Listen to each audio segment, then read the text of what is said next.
Think about the last time you stood at a crossroads, unsure which path to take. Maybe it was a career move that kept you up at night, a difficult conversation you kept putting off, or even just the daily avalanche of small choices. What to prioritize, how to respond, when to say no. That weight of decision-making can feel paralyzing, like you're carrying the world on your shoulders. But what if there was an ancient philosophy, tested by time and practiced by some of history's greatest minds, that could cut through the noise and hand you back a sense of control? That's exactly what Stoicism offers, not as a dusty relic of the past, but as a razor-sharp tool for modern life. Marcus Aurelius, the Roman emperor and Stoic philosopher, put it perfectly: you have power over your mind, not outside events. Realize this, and you will find strength. This isn't about suppressing emotions or gritting your teeth through life's challenges. Stoicism is about clarity. It's about distinguishing between what you can change and what you can't, then directing your energy with precision. Imagine waking up each morning with a quiet confidence, knowing that no matter what the day throws at you, you have a framework to navigate it, not with anxiety, but with purpose. That's the promise of Stoic philosophy, and in this video, we're going to unpack how these timeless principles can transform the way you make decisions, big and small. From the boardroom to the breakfast table, Stoicism teaches us to respond rather than react, to choose deliberately rather than default to habit or fear. By the time we're done, you'll have more than just theory. You'll walk away with practical insights you can apply immediately, ways to reframe setbacks, tools to quiet the mental chatter, and a newfound ability to spot the opportunities hidden in every challenge. This isn't about perfection, it's about progress. Whether you're facing a life-altering choice or just trying to get through a hectic Tuesday, Stoicism doesn't just prepare you for the storm, it helps you find stillness in the middle of it. So let's dive in. The next time you're at that crossroads, you won't just feel ready, you'll feel empowered. At the heart of Stoic decision-making lies a simple but revolutionary idea: the dichotomy of control. Picture a sieve that separates sand from pebbles. That's what this principle does for your thoughts. It filters the chaos of life into two clear categories: what's within your power and what isn't. The Stoic teacher Epictetus, born a slave and later one of philosophy's most influential voices, put it bluntly: some things are up to us and some things are not. Sounds obvious, right? Yet how often do we exhaust ourselves trying to change things that were never ours to command? Take workplace stress as an example. You can't control a demanding boss, sudden layoffs, or a colleague's bad attitude, but you can control how you prepare for meetings, the effort you put into your work, and most importantly, how you interpret events. Stoicism flips the script. Instead of asking, "Why is this happening to me?" you learn to ask, "What can I do with this?" That shift alone dissolves half the weight of decision-making. Here's a challenge: grab a pen and paper, or just pause for a moment and think of 3 things currently weighing on you. Maybe it's a strained relationship, financial uncertainty, or even tomorrow's weather ruining your plans. Now draw a line down the middle of the page. On one side, list what you genuinely control: your actions, your reactions, your priorities. On the other, write what's outside your hands: other people's choices, the past, the stock market, traffic. Seeing it physically separated works like a mental reset button. Suddenly, the path forward isn't about managing everything, it's about focusing your energy where it actually matters. This isn't passivity, it's precision. When you stop wrestling with the unchangeable, you free up reserves of creativity and courage for the battles you can win. Think of an archer in ancient times. They could control their stance, their aim, the strength of their pull. But once the arrow left the bow, the wind, the target's movement, even luck played their part. The Stoic archer wouldn't waste energy cursing the wind. They'd adjust their aim and release another arrow. That's the power of the dichotomy of control. It turns overwhelm into action, one deliberate choice at a time. Now let's talk about a principle that might sound counterintuitive at first: loving your fate, or as the Stoics called it, Amor Fati. Seneca, the philosopher who navigated exile, political turmoil, and chronic illness, wrote this: "A gem cannot be polished without friction, nor a man perfected without trials." That's the essence of Amor Fati, not just accepting what happens, but embracing it as the raw material for growth. Think about the last time life threw you a curveball, a job loss, a failed project, a rejection. Our instinct is to resist, to label it as unfair or disastrous. But what if you could train yourself to see setbacks as the universe redirecting you toward something better? This mindset isn't about blind optimism. It's about agency. When you stop fighting reality, you reclaim the energy you'd wasted on resentment and channel it into creative problem solving. Imagine two people stuck in traffic. One white knuckles the steering wheel, fuming about wasted time. The other pops on a podcast, uses the moment to reflect, or even appreciates the forced pause in a hectic day. Same situation, radically different experiences. That's Amor Fati in action. Consider career changes. Losing a job can feel like a personal failure, but history's full of people who turned that disaster into a launch pad. The founder of Starbucks was fired from his sales job for refusing to abandon his idea for a coffee shop. The creator of Pixar was pushed out of Apple only to build an empire that revolutionized animation. The Stoic question isn't, "Why did this happen to me?" It's, "What can I build from this?" When you start looking for the hidden seams of opportunity in every setback, decision paralysis fades.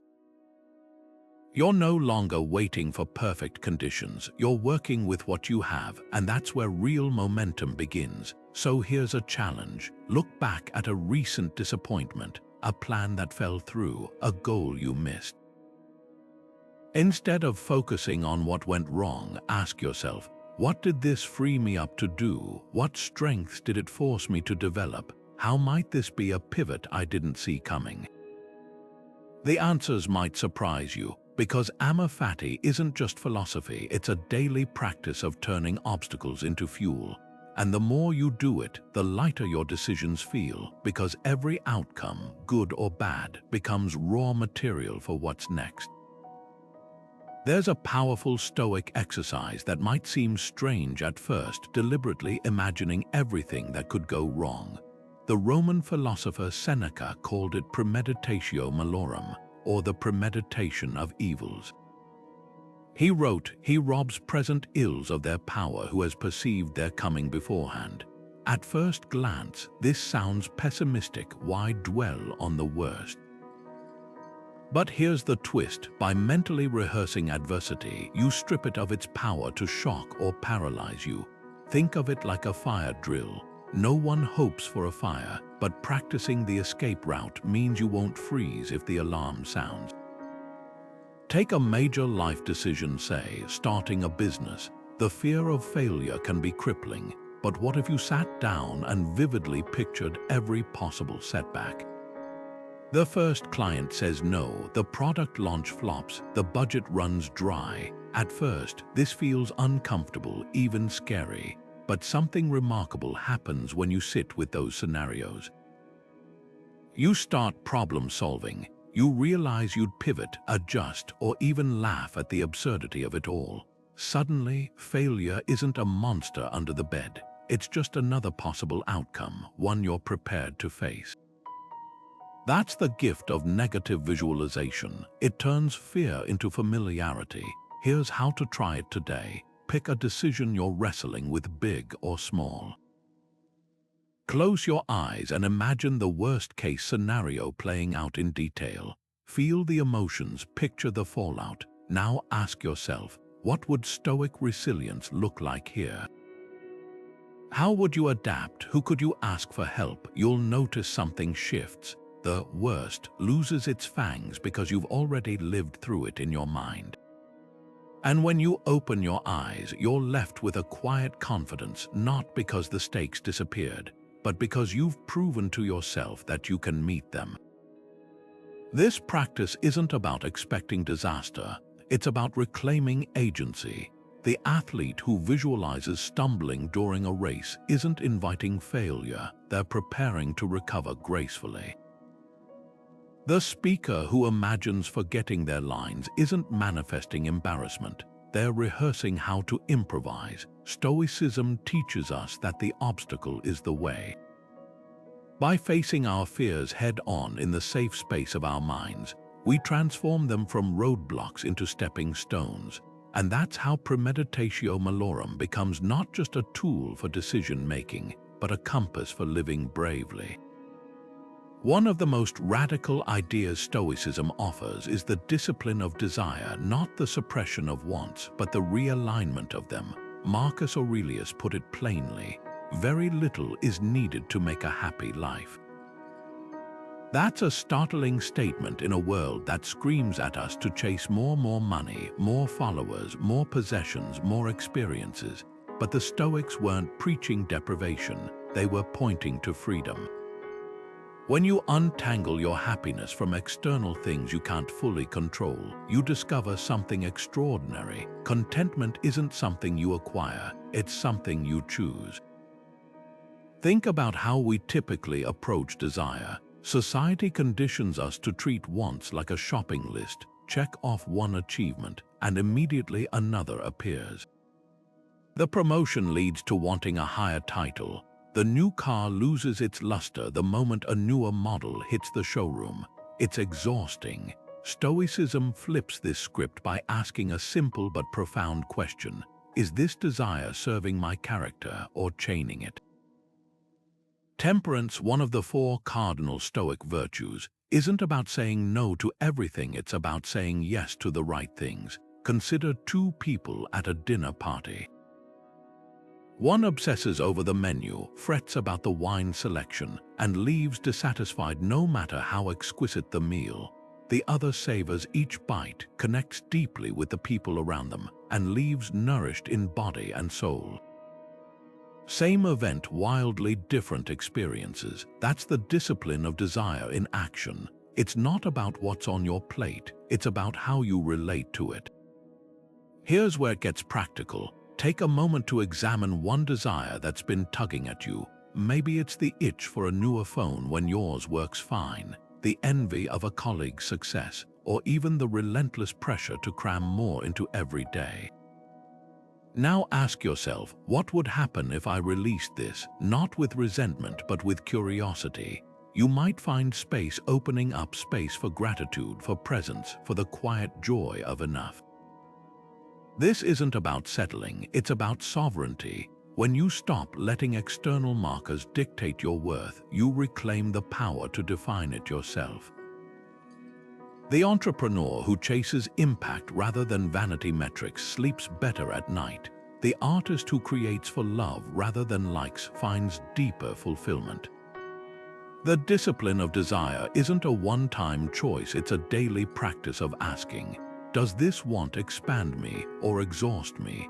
And in that question lies the key to a life not of scarcity, but of surprising abundance. The discipline of action separates those who drift through life from those who shape it. Epictetus, the Stoic teacher who transformed adversity into wisdom, put it this way: first say to yourself what you would be, and then do what you have to do. That gap between intention and action where so many of us stumble is where Stoicism plants its flag. It's not enough to know your values. The real test comes when you have to live them, especially when distractions scream for your attention. Modern life is a minefield of reaction triggers. A notification pulls your focus from deep work. A rude comment sends you spiraling into anger. An unexpected problem derails your entire morning. The discipline of action asks, who's steering the ship, your principles or passing impulses? Picture two versions of yourself at the end of a chaotic day. One spent hours scrolling, reacting to every email and interruption, ending the day exhausted but unfulfilled. The other paused before responding, chose one meaningful task and saw it through, and finished with quiet satisfaction. Both faced the same chaos. What differed was where they placed their attention. This is where Stoicism becomes profoundly practical. It's not about grand gestures but daily micro-choices.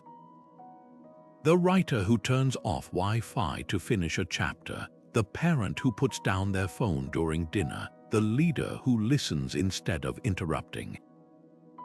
These aren't just habits, they're acts of defiance against a world designed to hijack your focus. Every time you align an action with a value, you're not just doing something, you're becoming someone. So here's your challenge. Before the day ends, ask yourself, what's one decision I made today that truly reflected my core values? Maybe you chose patience over frustration when a coworker tested your limits. Maybe you turned down an easy shortcut because integrity mattered more. If nothing comes to mind, that's valuable data too. Tomorrow becomes an opportunity to close the gap between belief and behavior. Because the discipline of action isn't about perfection. It's about noticing again and again that space between stimulus and response, and choosing deliberately who you want to be in that moment. That's how philosophy moves from the page to your bones, and that's when you stop reacting to life and start living it. The discipline of assent might be the most quietly powerful tool in Stoic philosophy, because it happens in the space between a thought entering your mind and you believing it. Marcus Aurelius described it like this: our life is what our thoughts make it. That tiny pause, that breath before you accept an impression as truth, is where your freedom lies. Imagine scrolling through social media and seeing a post from someone who seems to have it all: perfect career, perfect vacations, perfect life. Your brain might instantly whisper, why isn't my life like that? But here's the Stoic intervention. Is that thought serving you? Is it even true? Or is it just an unexamined impression slipping in like a shadow you mistake for reality? Modern life bombards us with impressions masquerading as truths, headlines designed to outrage, ads engineered to make us feel lacking, algorithms feeding our insecurities. The discipline of assent asks us to become bouncers at the door of our own minds. Before letting a thought take up residence, we check its ID. Is this useful? Is this accurate? Is this mine, or did I absorb it from someone else's agenda? Epictetus put it bluntly: it's not things that upset us, but our judgments about things. That angry email isn't what ruins your day. It's the story you tell yourself about what it means. Think about the last time you had a knee-jerk reaction. Maybe a friend canceled plans, and you immediately assumed they were avoiding you. Or your boss gave vague feedback, and you spiraled into imagining you're about to be fired. The Stoic move isn't to suppress those thoughts, it's to hold them up to the light. Ask, what evidence do I actually have? What's the most generous interpretation here? What would I tell a friend in this situation? Suddenly, the thought loses its grip. You're no longer at the mercy of every passing mental weather system. Here's how to practice this today. Pick one assumption you've been carrying. Maybe, I'm bad at public speaking, or I'll never get out of debt. Now interrogate it like a Stoic. When did this belief first take root? Has it ever been proven false? What would happen if you replaced it with a more neutral or empowering thought? The goal isn't forced positivity, it's clarity. Because when you stop conflating impressions with facts, you stop handing over your peace to every random thought that knocks. And that's when you discover something extraordinary. The thoughts you choose to assent to shape not just your decisions, but your entire life. You will die. That's not morbid, it's clarifying. Seneca wrote to his friend Lucilius about this very idea. Let us prepare our minds as if we'd come to the very end of life. Let us postpone nothing. That might sound heavy, but here's the paradox: when you hold mortality in your peripheral vision, life becomes vibrantly clear. Imagine standing on a beach watching the tide pull back. You don't panic about the receding water. You notice which shells and stones remain uncovered. That's what Memento Mori does. It strips away the trivial, revealing what truly matters. Consider two versions of your day. One spent refreshing social media, attending meetings that could have been emails, and worrying about what strangers think. The other, the version where you knew time was limited, might include calling an old friend, starting that project you've postponed for years, or simply sitting quietly with someone you love. The difference isn't in the hours, it's in the weight you assign them. The Stoics didn't dwell on death to frighten themselves. They used it as a whetstone to sharpen their priorities. Here's where it gets practical. Take out your phone right now and scroll through your calendar for this week. How many of those commitments would survive if you viewed them through the lens of Memento Mori? The grudges you're nursing, the perfectionism holding you back, the someday dreams gathering dust, death whispers, why not now? This isn't about bucket lists or dramatic gestures. It's about the quiet courage to edit your life ruthlessly, keeping only what deserves your limited breaths. Think of how we choose differently in emergencies. When a storm knocks out power, you don't fret about repainting the kitchen. You light candles, gather blankets, and huddle with loved ones. Mortality is that storm, shaking us awake to our essentials. The entrepreneur stops chasing vanity metrics and builds something meaningful. The parent puts down their phone at the playground. The artist releases their work before it's perfect. Not because death is coming, but because life is here, and every choice is a vote for what matters. So here's your challenge. Tonight, as you turn off the lights, ask yourself, if today had been my last, would I be proud of how I spent it? Not to guilt yourself, but to illuminate. The answer isn't about grand achievements, it's about alignment. Did your choices reflect your deepest values?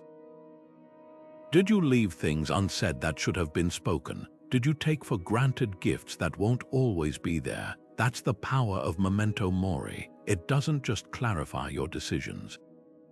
It reminds you, moment by moment, that you're alive, and that changes everything. Marcus Aurelius had a practice that might change how you see everything literally. He called it the view from above, and it's exactly what it sounds like. Picture yourself floating high above the earth, watching your city shrink to the size of a postage stamp, then your country, then the whole planet, just a pale blue dot in the vast blackness of space. From that vantage point, how much does your overflowing inbox really matter? That argument you replayed in your head all night, the meeting that didn't go as planned. The Stoics weren't suggesting we ignore our problems. They were giving us a tool to see them in proportion. Here's why this works. When you're stuck in the weeds of daily stress, everything feels urgent. A missed deadline looms like a catastrophe. A critical comment echoes like a verdict. But zoom out and context rushes in. That project that's consuming you. In 5 years, it might be a footnote, the embarrassment you can't shake. In a decade, you'll struggle to remember why it stung. This isn't about dismissing your feelings, it's about giving them breathing room. Imagine holding a coin close to your eye. It blocks your entire vision. Pull it away, and suddenly you see the whole room again. That's the power of perspective. Try this today. Take one current worry, maybe a financial pinch, a strained relationship, or a work setback, and mentally fast forward a year. not to imagine it magically resolved, but to ask, how much will this actually matter then? You might find that some anxieties dissolve on their own when exposed to the light of time. Others, they'll still feel significant, and that's valuable data too. Those are the things worth pouring your energy into. The view from above also reveals something startling. How much of our suffering comes not from events, but from the stories we wrap around them. Two people face the same rejection. One spirals into self-doubt, the other shrugs and moves on. Same event, different interpretations. When you cultivate that cosmic perspective, you start spotting these patterns. The traffic jam isn't personal. The rainy vacation isn't a cosmic joke. They're just moments in a vast tapestry, and you get to choose which threads to pull tight. Marcus wrote his meditations not on a mountaintop, but in the mud and blood of war camps. He knew better than anyone that life is lived in the trenches. But he also knew that sometimes the bravest thing you can do is rise above them, if only in your mind. And remember, this too shall pass, not as a platitude but as a promise. The storm isn't permanent, the tide always turns, and from high enough up, even the darkest clouds are just weather passing through. There's a reason some of history's greatest Stoics, from Marcus Aurelius to Seneca, kept journals. It wasn't for posterity, it was for clarity. Epictetus, who taught that philosophy isn't about pretty words but daily practice, put it this way: we should not simply accept what we think, but test it. That's what Stoic journaling does. It turns your mind from a swirling storm of reactions into a deliberate decision-making workshop. Think of it as a nightly debrief, where you're both the student and the teacher, uncovering patterns and refining your choices one page at a time. Here's how it works. Grab a notebook, nothing fancy, just something you'll actually use, and ask yourself two simple questions every evening. First, what went well today? This isn't fluffy positivity, it's strategic reinforcement. Maybe you caught yourself before snapping at a coworker, chose to walk away from an unproductive argument, or finally started that project you've been avoiding. By naming these wins, you're wiring your brain to spot opportunities for virtue in the chaos of daily life. Now the harder question: where did I confuse what's within my control with what isn't? This is where Stoic journaling becomes a revelation. Maybe you spent hours agonizing over a client's unpredictable demands only to realize you'd neglected the one thing you could control: your preparation. Or perhaps you lost sleep over a friend's opinion, forgetting that their judgments belong to them, not you. Epictetus warned that suffering begins when we attach ourselves to externals. Your journal is where you gently untangle those attachments, decision by decision. Try this template tonight. Set a timer for 5 minutes, no more, so it feels manageable, and write freely. No grammar checks, no self-judgment. Just trace the thread between your choices and their outcomes like a Stoic detective. Over time, you'll start spotting traps before you step in them. That meeting that used to rattle you, now you walk in with a clear list of what's yours to influence. The family drama that drained you, you've practiced redirecting your energy to your own responses. The magic isn't in the ink on the page, it's in the space between entries. Flip back a month later and you'll see a map of your growth, not in dramatic leaps but in small, steady corrections. Marcus Aurelius's Meditations wasn't meant for publication. It was his private training ground. Your journal can be the same, a quiet place where philosophy stops being abstract and starts shaping how you wake up tomorrow. So tonight, before sleep takes over, ask those two questions. The answers might surprise you, and the person who wakes up to a new day will be grateful you did.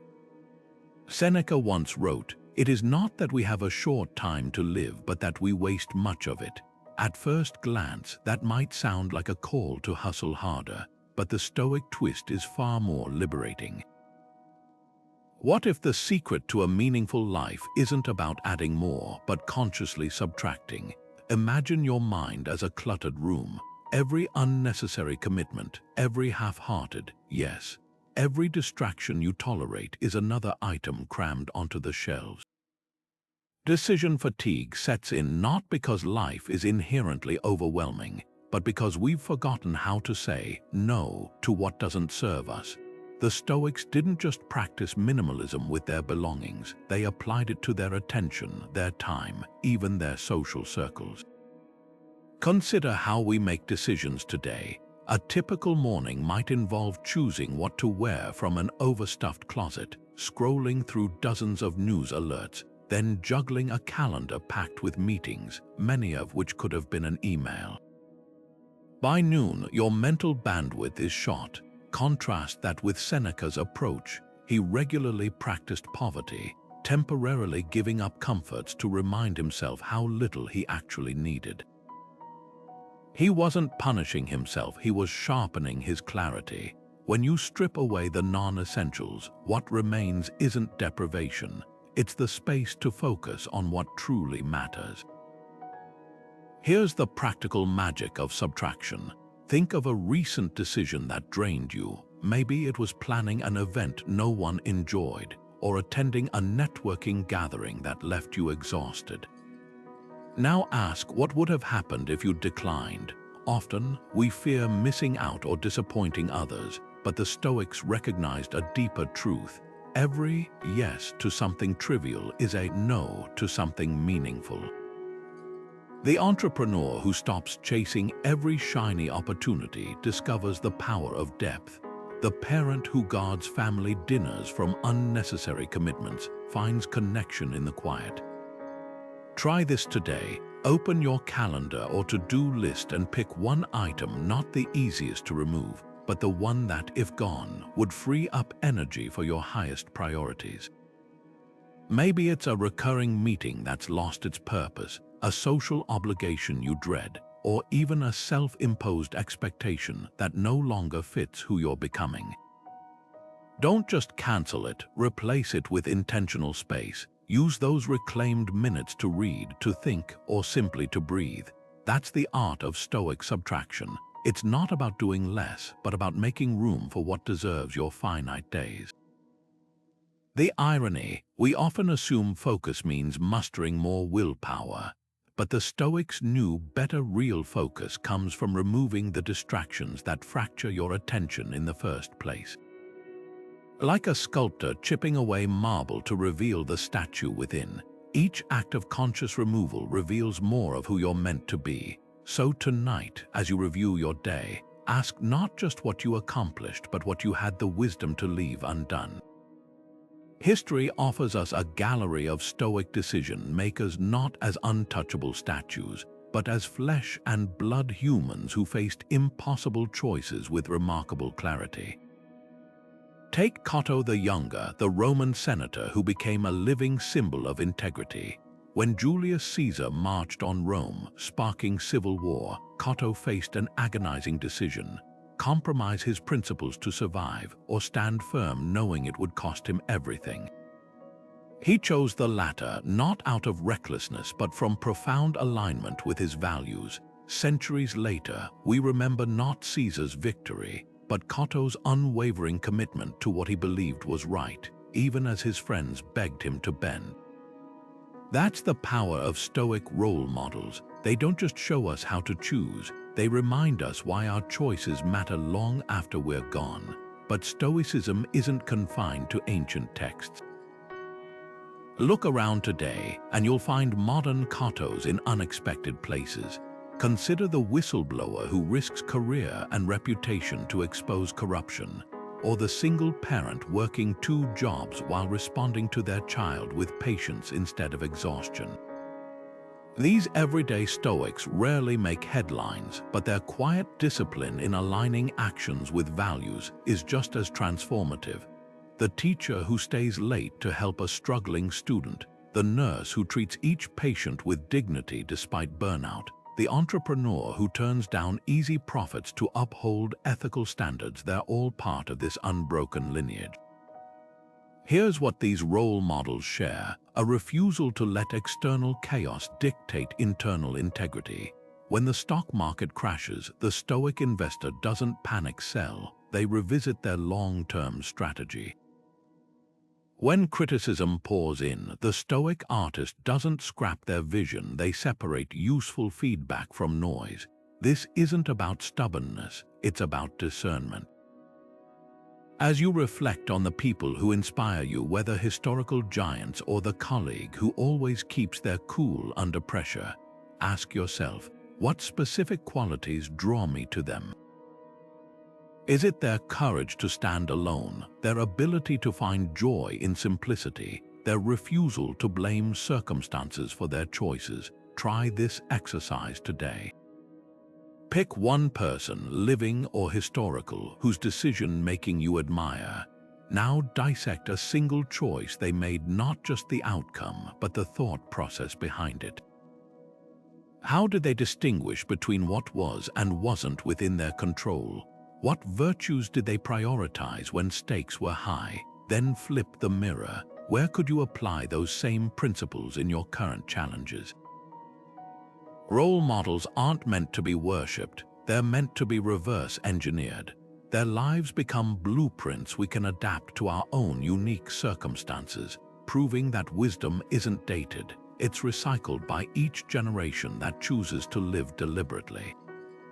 The thread connecting ancient Stoics to modern mentors is this: they treat philosophy as a verb. Seneca didn't just write about overcoming adversity, he endured exile and turned it into creative fuel. Epictetus didn't merely lecture on freedom, he lived it as a former slave who refused to be defined by his past. When you encounter someone who seems to navigate life with uncommon grace, look closer. You'll likely find not superhuman perfection, but someone who's simply done the work of aligning their choices with their character again and again, until it became second nature. And that's the most hopeful lesson of all. What appears as extraordinary resolve is often just ordinary practice compounded over time. Your next decision, however small, is where you start building that legacy. Marcus Aurelius scribbled a line in his private journal that would echo through centuries. The impediment to action advances action. What stands in the way becomes the way.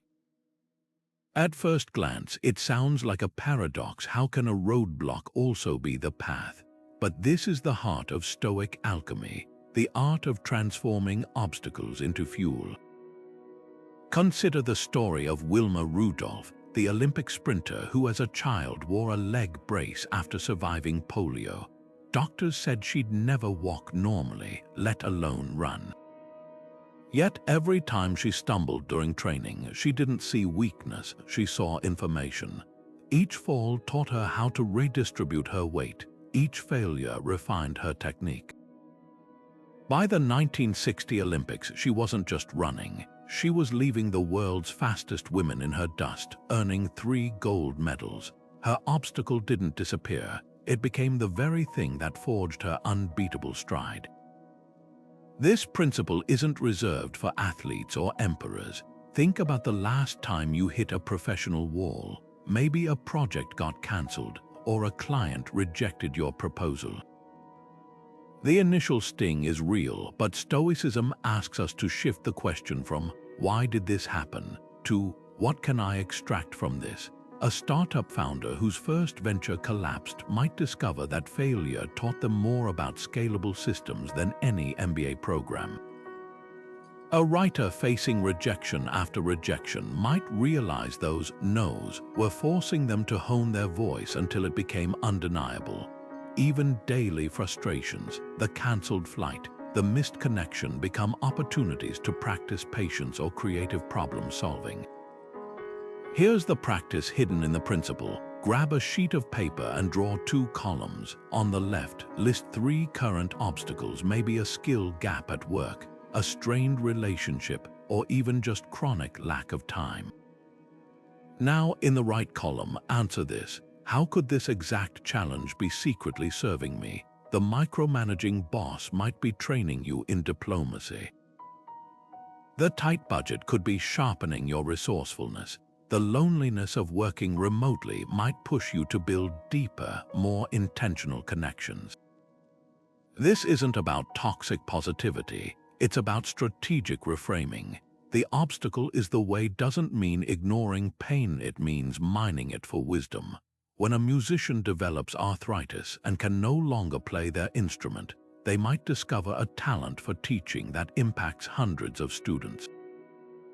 When an injury sidelines an athlete, they often return with heightened game sense because watching from the sidelines gave them a perspective they'd never have gained on the field. The things we most wish to avoid: failure, discomfort, limits, often hand us the exact tools we'll need for our next chapter. So press pause for a moment. What's one barrier you've been cursing lately? What if, instead of willing it away, you asked, "What is this here to teach me? How could wrestling with it reveal strengths I didn't know I had?" The answer might surprise you, because the obstacles aren't just in your way, they're shaping the way, and that changes everything. Gratitude in Stoicism isn't about slapping a smile on adversity or pretending everything's fine when it's not. That's toxic positivity's hollow veneer. Epictetus, who knew real hardship as a slave, framed it differently. He is a wise man who does not grieve for the things which he has not, but rejoices for those which he has.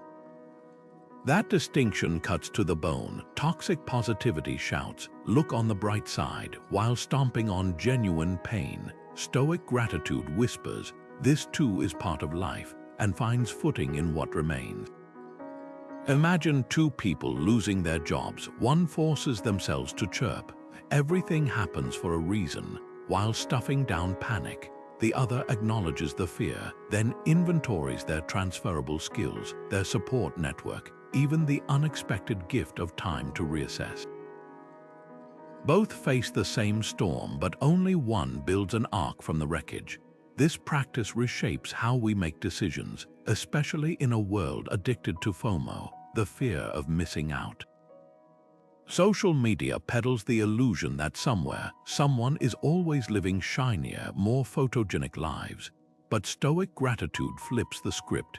Instead of agonizing over the path not taken, it asks, "What's already in my hands that I've stopped seeing?" The entrepreneur fixated on viral competitors might overlook their loyal, steady clients. The parent envying exotic family vacations might forget the comfort of their child's nightly bedtime stories. Epictetus didn't just preach gratitude, he embedded it in daily ritual. Each morning, he'd mentally rehearse losing everything: his health, his freedom, even his loved ones, not to dwell in dread, but to shock himself awake to their present reality. When we stop assuming our comforts are guaranteed, ordinary moments, clean water, a functioning Wi-Fi connection, the way sunlight slants through a window, become astonishments.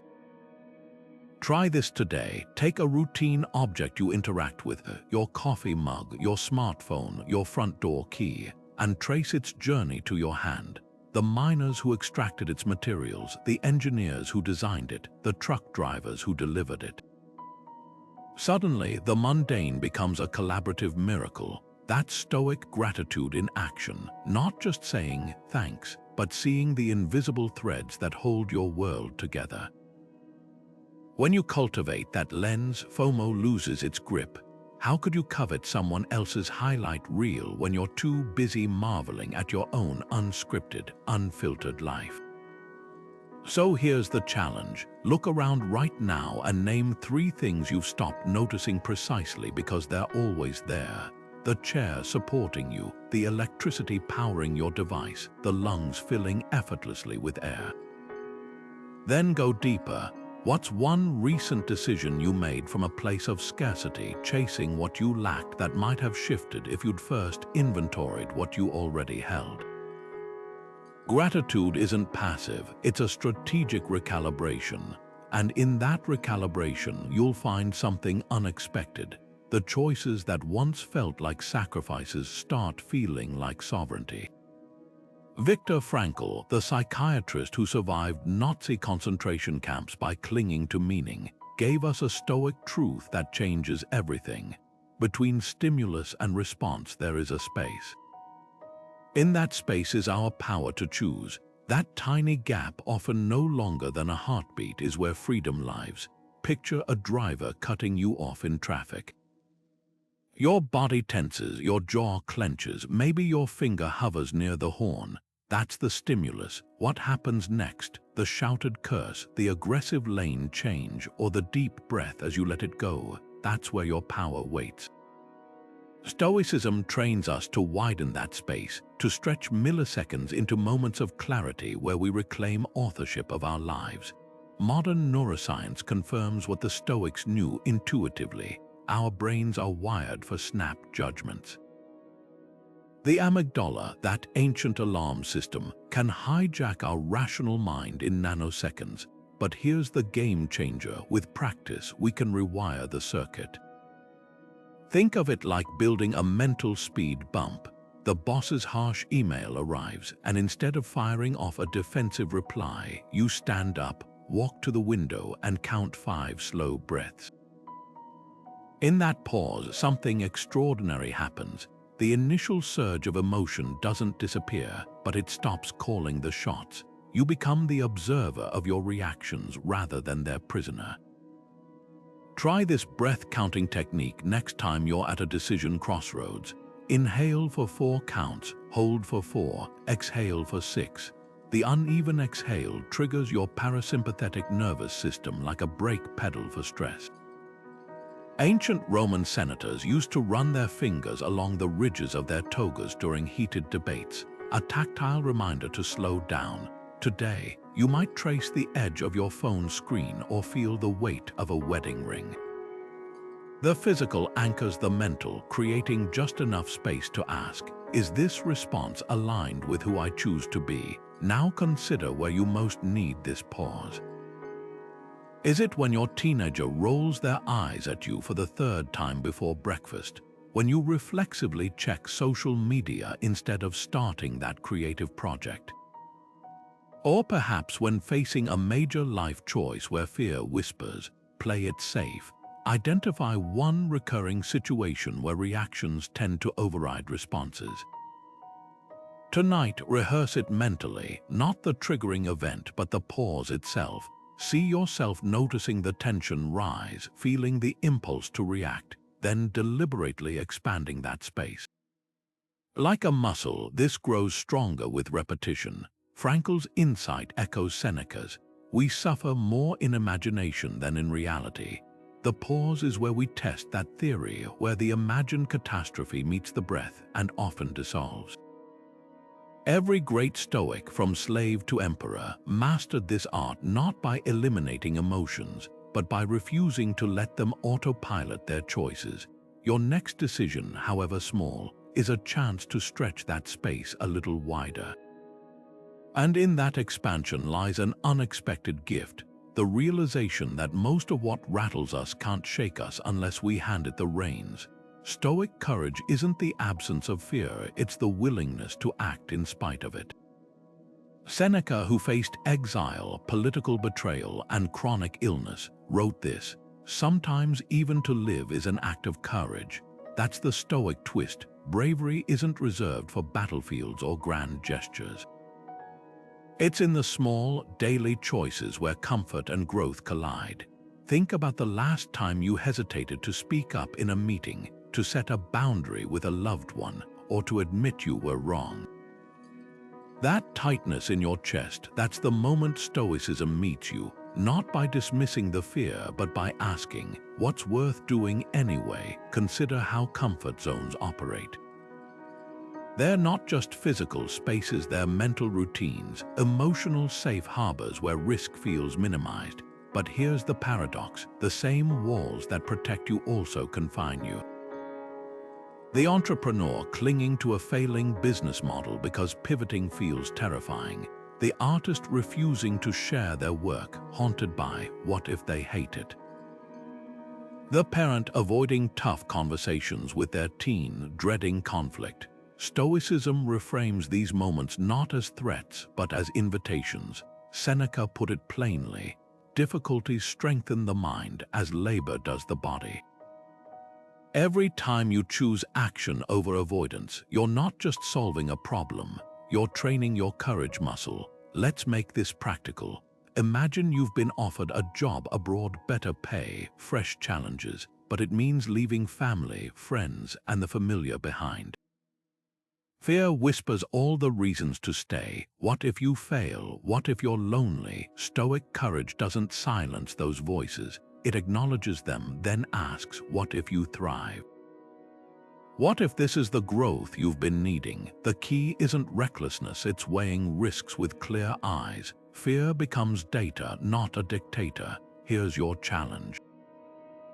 Identify one decision you've been postponing because the unknowns feel overwhelming.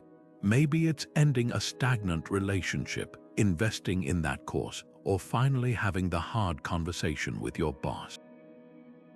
Now write down 3 worst-case scenarios, really spell them out. Then, next to each, answer, how would I recover if this happened? You'll likely find the monsters shrink under scrutiny. The rejection letter, a redirect, the financial setback, a lesson in resilience, the awkward conversation, a bridge to deeper honesty. Stoic courage thrives on preparation. Ancient warriors didn't charge into battle blindly. They trained until their movements became instinct. Your decisions deserve the same rigor. Every time you act despite fear, you're not just crossing a finish line, you're proving to yourself that the other side of discomfort isn't disaster. It's the life you've been capable of all along. So today, take one step, not because the path is clear, but because you are. Justice in Stoic philosophy isn't just about courtroom fairness, it's the quiet compass guiding everyday choices. Marcus Aurelius wrote, "What harms the hive harms the bee." That simple line cuts through the noise of self-interest, reminding us that every decision ripples outward. Picture a manager dividing overtime shifts. They could favor their friend, or they could ask, who needs the hours most, who's been overlooked? That's Stoic justice in action, not grand gestures, but the willingness to weigh scales evenly when no one's watching. Consider the ethical dilemmas that don't make headlines. The colleague who takes credit for your idea in a meeting. Do you call it out and risk tension, or stay silent to keep the peace? The expired parking meter with no enforcement in sight. Pay the fine or walk away. These are the moments that test our commitment to fairness. The Stoics recognized a profound truth. Character isn't forged in dramatic crises, but in these small, uncelebrated choices. When you prioritize what's right over what's easy, you're not just following rules, you're aligning with the interconnected fabric of humanity Marcus described. History offers striking examples. Thomas More, the 16th century statesman, chose execution rather than approve a king's unjust divorce. His stand wasn't about martyrdom, it was about refusing to let convenience erode principle. Closer to home, think of the parent who admits their child's soccer team violated a rule, even if it means forfeiting a win, or the business owner who pays fair wages despite competitors cutting corners. Justice isn't a virtue reserved for saints and scholars, it's the daily practice of asking, if everyone acted this way, would the world be better or worse? So pause and reflect. When did you last choose fairness over convenience? Maybe it was returning excess change to a cashier, or resisting gossip that would have made you look better at someone else's expense. These choices often go unnoticed except by your own conscience. That's where Stoic justice lives, in the quiet space between what you could get away with and what you know is right. And here's the unexpected reward. Every time you honor that balance, you strengthen the hive, including your own place within it. Stoic temperance flips modern consumer culture on its head, not by denying pleasure, but by mastering it. Epictetus, the philosopher who began life in chains, wrote, "No man is free who is not master of himself." That's the heart of moderation, not deprivation, but liberation from the endless hunger for more. Picture two shoppers standing before the same sale rack. One grabs 6 discounted shirts they'll never wear, chasing the rush of a bargain. The other pauses, touches the fabric, and asks, "Do I need this or just want it?" Then walks away with one perfect shirt that'll last years. Both spent money, but only one exercised true freedom. We live in a world engineered to bypass our better judgment. Algorithms learn our weaknesses, showing us ads at midnight when willpower wanes. Subscription services make accumulation frictionless. One click, and another box arrives at your door. But Stoicism teaches us to insert a wedge between impulse and action. That moment when your finger hovers over "buy now," that's where temperance lives. Not as a killjoy, but as a trusted advisor whispering, "Will this purchase serve you or own you?" The ancient Stoics practiced voluntary hardship, sleeping on the floor, wearing thin coats in winter, not to punish themselves, but to prove they could find contentment without extravagance. Their wealth wasn't in vaults, but in their ability to walk away from anything that didn't truly add value. Take technology upgrades as a case study. Every fall, shiny new gadgets promise to revolutionize lives. Yet studies show the happiness spike from new tech fades within weeks, often leaving buyers with thinner wallets and thicker credit card statements. Contrast this with the Stoic approach, using devices until they break, then replacing them mindfully. The difference isn't about money. It's about reclaiming agency from marketing machines that profit by convincing us we're perpetually incomplete. Here's where it gets personal. Think of one area in your life where enough already exists but gets drowned out by more. Maybe it's the closet stuffed with clothes you never wear, the streaming subscriptions you barely use, or even the constant scrolling for news that leaves you informed yet anxious. Now imagine pressing pause on that cycle, not forever, just long enough to ask, what would happen if I stepped off this treadmill? You might discover something radical. That satisfaction wasn't waiting at the next purchase or achievement, but in the quiet spaces between them. Temperance isn't about living small, it's about living intentionally. The chef who masters 5 essential knives outperforms the amateur with 50 dull blades. The writer who focuses on one great book creates more impact than the dilettante with a dozen half-finished manuscripts. When you stop scattering your resources, money, attention, time, you accumulate something far more valuable, the power to direct them where they'll truly matter.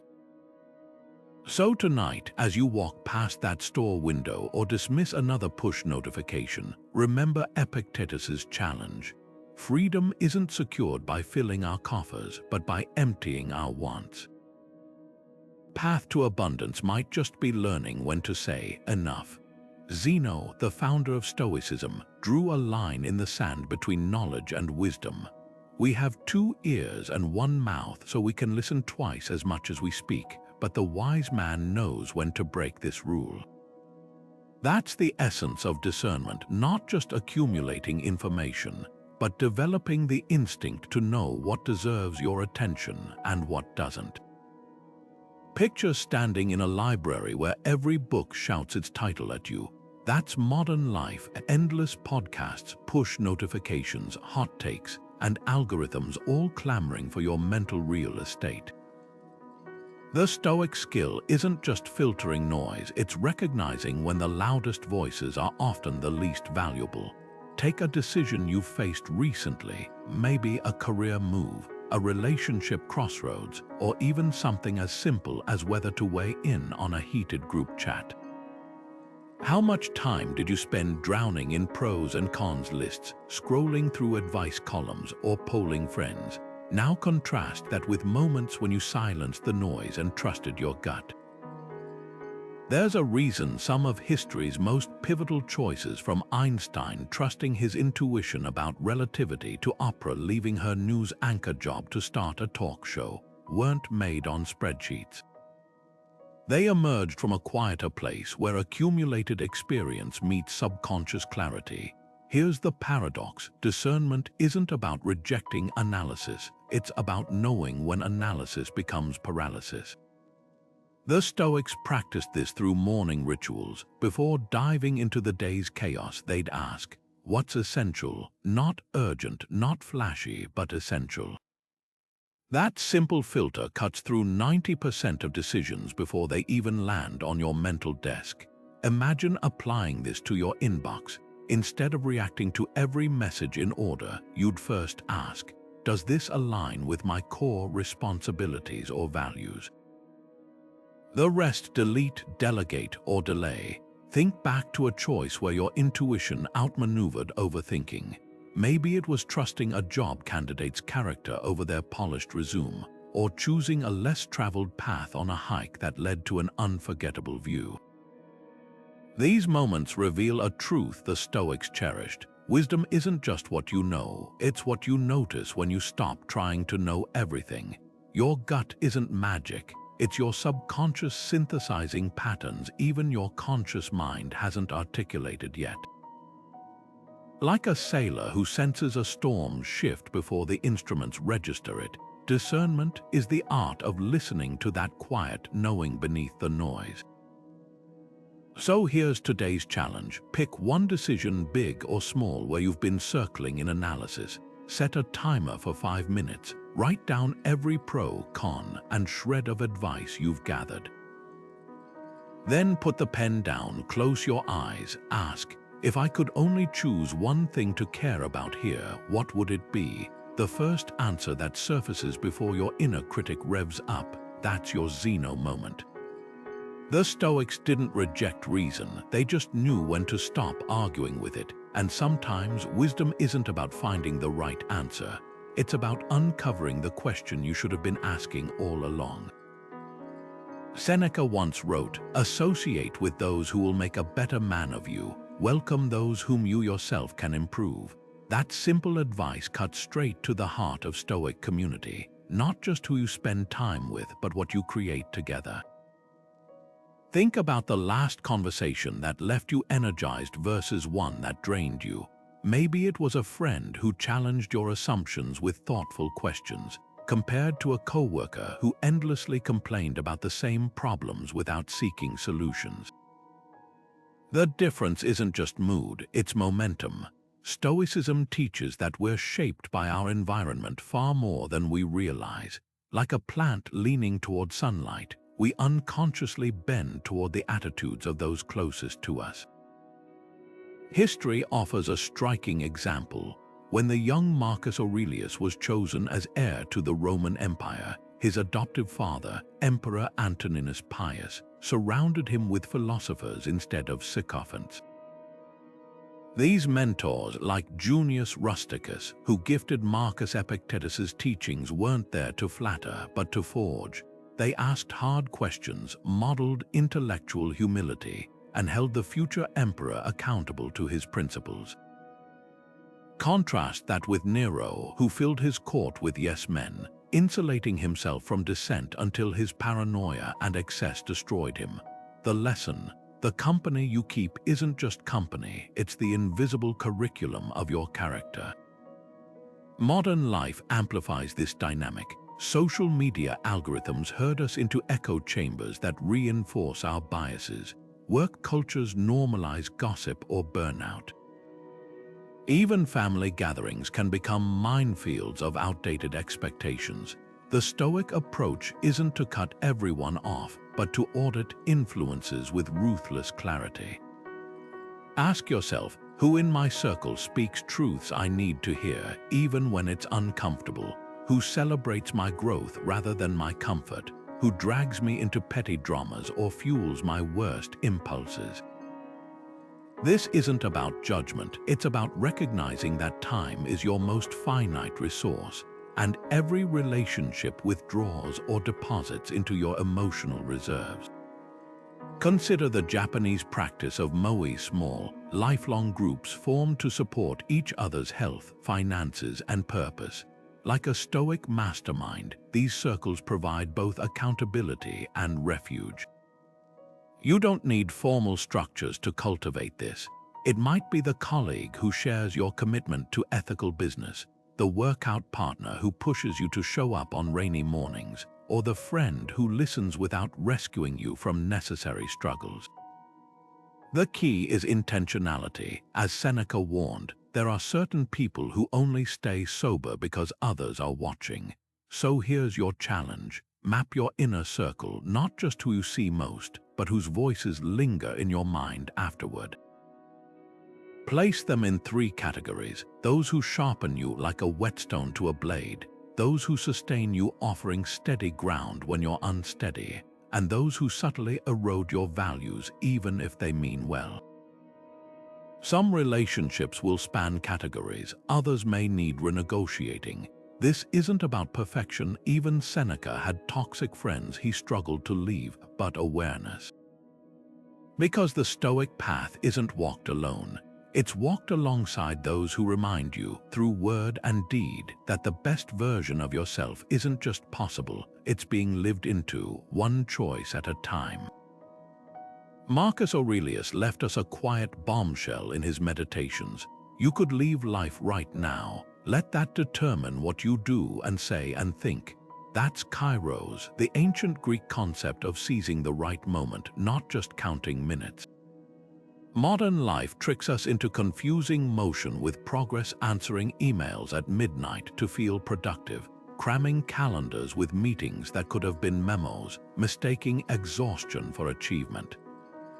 But the Stoics measured time differently, not in hours spent but in moments fully lived. Think of a gardener who knows precisely when to plant seeds. Too early, they rot; too late, they miss the season. That's kairos, the art of recognizing when your energy, the circumstance, and the opportunity align. Consider 2 colleagues at the same desk. One multitasks through back-to-back video calls, snacking on lunch while drafting reports, ending the day with crossed-off tasks but a foggy head.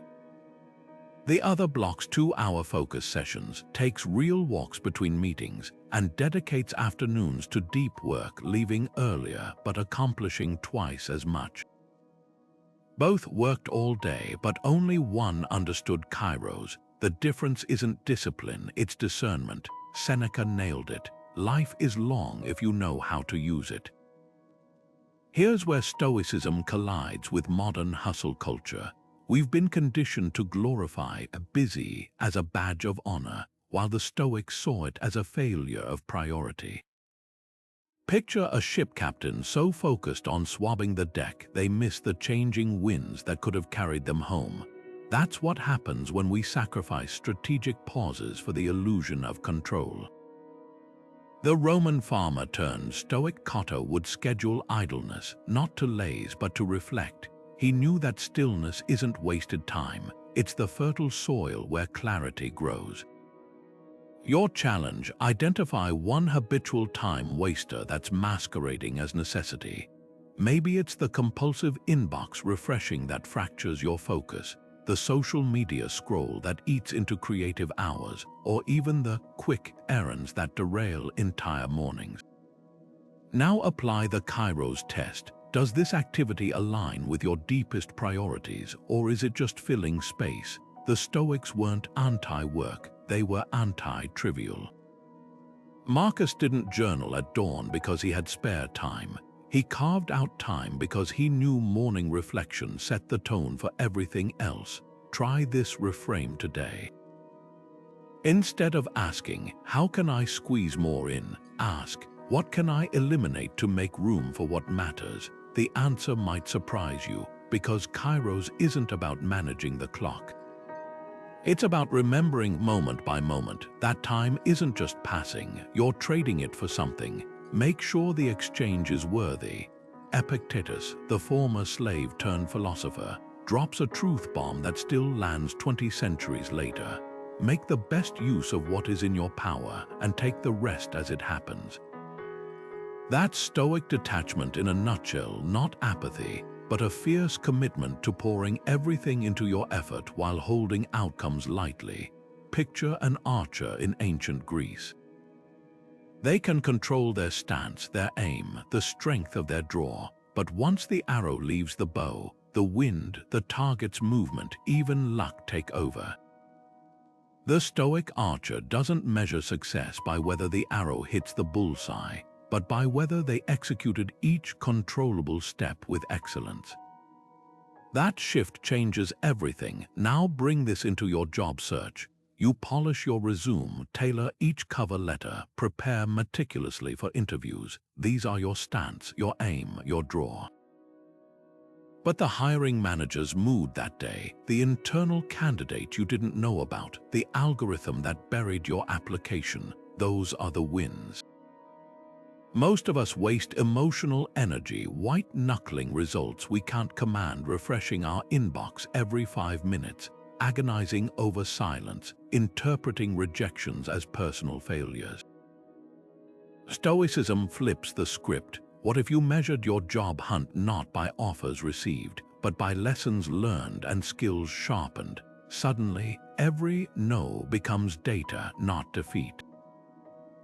Consider 2 candidates rejected from the same dream job. One spirals into self-doubt, convinced they're unworthy. The other audits their interview performance, identifies one skill gap to address, and discovers a more aligned opportunity months later. Both faced identical external outcomes. What differed was their attachment to them. This is what Epictetus meant by external indifference, not ignoring results, but refusing to let them define your worth or effort. When you decouple your self-esteem from uncontrollable outcomes, you're free to fail forward with curiosity rather than fear. Think back to a time when craving a specific result distorted your choices. Maybe you lingered in a dead-end relationship because winning meant making it work at all costs. Perhaps you pushed an unethical business deal to secure a promotion that ultimately left you empty.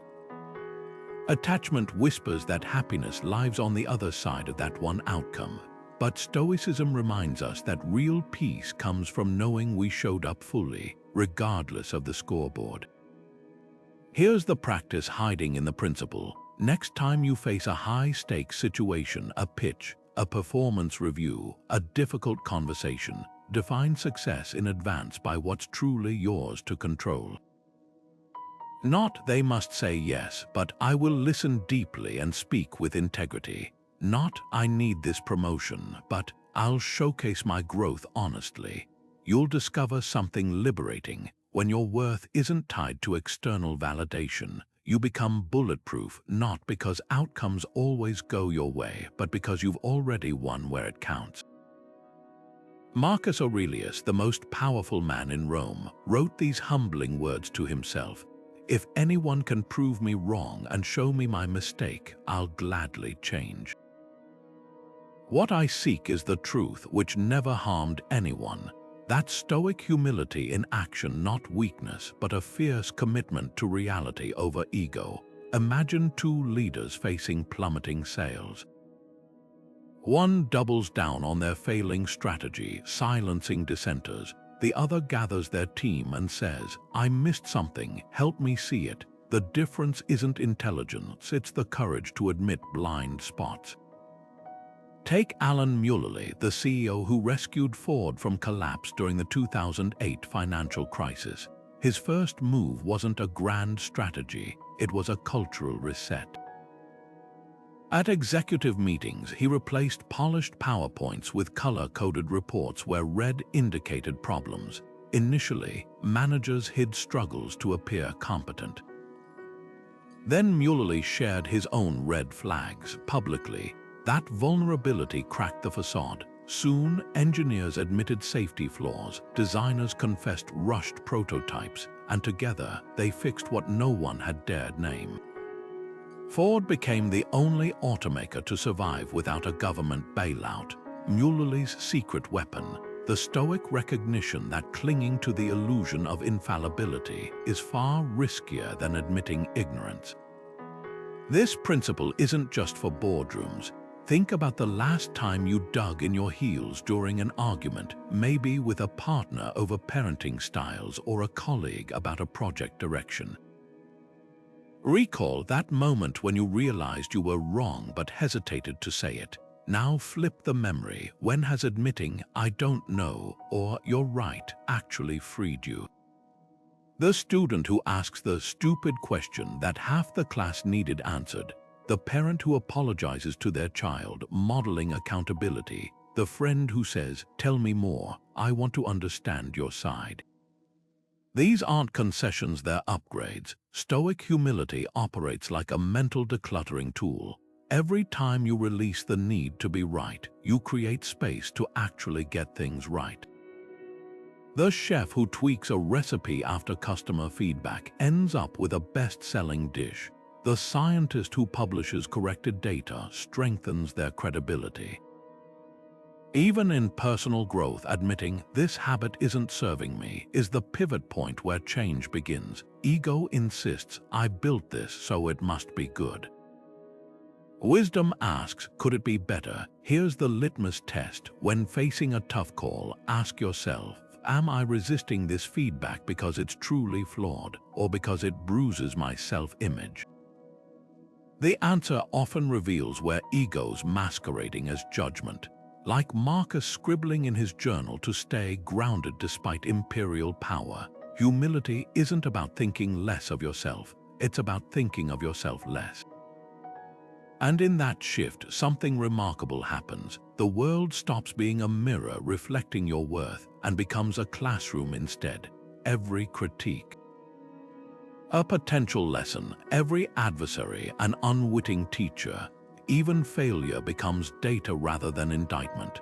So next time you're tempted to defend a shaky position because you've invested in it, remember, the Stoics saw admitting ignorance not as defeat, but as the first victory over illusion. The faster you spot the gaps, the sooner you fill them. And that's how humility, far from being a weakness, becomes the ultimate competitive edge. Every great Stoic, from emperors to slaves, knew this truth. How you start and end your day doesn't just shape your schedule, it shapes your character. Seneca's nightly ritual was disarmingly simple yet profound. As candles flickered in his study, he'd ask himself two questions. What bad habit did I cure today? What weakness did I resist? Not to berate himself, but to spot patterns. Like a blacksmith inspecting his tools after a day's work, this daily audit revealed where his resolve had held firm and where it needed tempering. Picture a modern version. You, pausing before bed to note one moment when patience trumped irritation, or when you chose deep work over distraction. Over weeks, these small acknowledgements compound into something extraordinary, a map of your growth, etched one honest reflection at a time. Now imagine coupling that evening review with a morning ritual, not some elaborate hour-long routine, but a 5-minute mental pivot. Before reaching for your phone, before the world's demands crash in, try this. Stand by a window and name your 3 non-negotiables for the day. Not tasks, intentions. Maybe it's listen more than I speak in meetings, or pause before reacting to my teenager's moods. The Stoics called this premeditatio, anticipating challenges and rehearsing your best responses. It's the difference between entering your day like a leaf blown by the wind and stepping forward like an archer drawing a bow with deliberate aim. Consider how this plays out in practice. 2 colleagues face the same chaotic workday. One dives straight into emails, their stress spiking with each notification. The other spent 5 minutes at dawn visualizing key conversations, breathing through interruptions, steering meetings toward solutions. Both have identical workloads, but one navigates them with a clarity that feels almost unfair. That's the secret of Stoic preparation. It doesn't change what happens to you, it changes what happens through you. Here's where it gets practical. Grab any notebook, even a napkin, and try tonight's version of Seneca's review. Don't overthink it, just finish these sentences. today I'm proud and next time I'll try, then tomorrow morning before coffee, ask, what's one choice that would make today feel meaningful no matter what else happens? That's your anchor when the storm of distractions hits, and it will. That intention becomes your compass, not because it guarantees smooth sailing, but because it reminds you you're the sailor, not the storm. The magic of these rituals isn't in their grandeur, it's in their repetition. Like water wearing down stone, daily reflection and intention slowly erode old patterns, carving new channels for better choices to flow. And here's the paradox: by spending 5 minutes each morning not doing, you'll spend the rest of the day doing with far greater purpose. That's the Stoic edge, not more hours, but more presence in the hours you have. So tonight, when the world tells you to binge one more episode or scroll a little longer, remember, the most revolutionary act might be closing your eyes and asking Seneca's questions instead.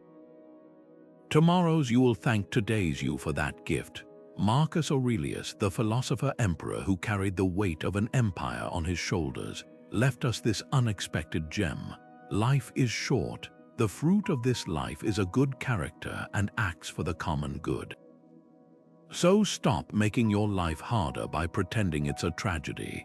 That's Stoic laughter in its purest form, not naive cheerfulness, but the deep exhale of perspective. Picture a chess grandmaster smiling after a blunder, not because the mistake doesn't matter, but because they know the game is bigger than one move. That's the Stoic secret: seriousness about purpose, lightness about circumstance. Consider how often we magnify minor stumbles into catastrophes. A misplaced comment becomes a social disaster in our minds. A missed deadline spirals into visions of career ruin. The Stoics practiced what psychologist Albert Ellis later called orphalizing, taking real but manageable challenges and inflating them into unbearable horrors. Here's where laughter becomes wisdom, not the kind that dismisses problems, but the kind that sees their true size. When Seneca faced exile, he wrote letters about the absurdity of mourning luxuries he never needed. When Epictetus's slave owner broke his leg, he reportedly quipped, "That's why I told you it would snap." This wasn't denial, it was defiance against suffering's attempt to overstay its welcome. Modern science backs this ancient insight. Studies on stress show that simply labeling a feeling, "I'm having the thought that this meeting will go terribly," creates psychological distance, shrinking anxiety's grip. Humor works similarly, acting as a pressure valve for the mind. Imagine two colleagues preparing for the same high-stakes presentation. One rehearses with grim determination, the other cracks jokes about their worst-case scenarios. Who's likely to think more flexibly when unexpected questions arise? The one who's already taken the monster out from under the bed and laughed at its ridiculous proportions. Now to your challenge. What's one decision you've been treating like a life or death verdict when it's really just a choice? Maybe it's redesigning your website for the 10th time instead of launching, or agonizing over which gym to join instead of just moving your body. Try this: sketch the absolute worst outcome if you mess up, then exaggerate it to absurdity. Picture your mismatched gym clothes becoming a viral meme, or your first draft being discovered centuries later as a cautionary tale. When we play out our fears to their silly extremes, something shifts. The stakes don't vanish, but they stop towering over us like giants. Stoic laughter isn't about trivializing life. It's about refusing to let trivialities masquerade as life. The parent who giggles when their toddler paints the dog green isn't neglecting responsibility. They're remembering that childhood and sanity can't be measured in stain-free upholstery. The entrepreneur who jokes about their third failed product isn't being flippant, they're building the resilience to try a fourth. Marcus didn't write his meditations on golden scrolls but on battlefronts, finding moments to reflect between blood and chaos. If he could spot the lightness there, perhaps we can find it in our spilled coffee, our awkward Zoom moments, our overstuffed inboxes. After all, as the Stoics knew well, the tighter we grip, the more slips through our fingers. Sometimes wisdom isn't a solemn nod. It's a wink to the universe, acknowledging that we're all works in progress, bumbling toward better. Epictetus, the former slave whose words outlasted empires, posed a question that cuts through the noise of modern decision-making. What kind of person do you want to be? Because that determines what kind of actions you take. That's legacy thinking, the art of measuring choices not by their immediate convenience, but by their invisible ripple effects. Imagine two builders working side by side. One stacks bricks hastily, chasing the day's paycheck. The other lays each stone with care, knowing this wall might shelter generations. Both earn the same wage today, but only one is building something that outlasts them. Stoicism teaches us to be that second builder in every arena of life, our careers, relationships, even our private thoughts.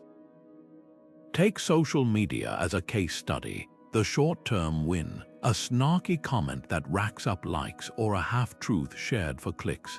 The legacy cost, a slowly eroded reputation, a habit of cynicism that seeps into offline relationships, or worse, someone internalizing that negativity as truth.